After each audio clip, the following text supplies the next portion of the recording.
What exactly did the philosopher Ludwig Wittgenstein mean when he suggested that philosophy keeps getting stuck? And why did he suggest that many of its problems aren't really problems at all? Well, his answer is actually surprisingly radical. He believed that philosophy doesn't become difficult because reality itself is mysterious, but because language leads us into confusion. In our everyday lives, for example, words function effortlessly. We know what a chair is, we know what it means to think, to know, or to feel.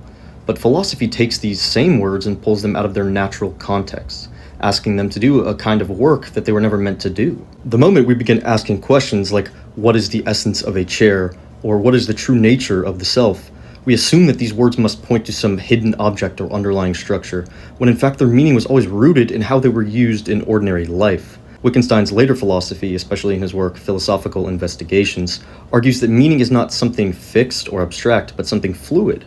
It is shaped by what he calls language games, that being the shifting context in which words take on their sense. Philosophical problems, then, arise when we confuse these contexts, when we take a word from one game and force it into another, creating the illusion of a deep problem where there is really only a misuse of language. The task of philosophy, then, is not to discover hidden truths behind these words, but to bring back their proper use, to untangle the knots of our thinking and recognize that many of the problems we take to be profound are, in fact, products of our own linguistic confusion. So ultimately then for Wittgenstein, the words create the idea, the words create the philosophy. It's not the other way around. I'm curious what you think of this. Do you agree with Wittgenstein, or do you think there's a little more nuance than that?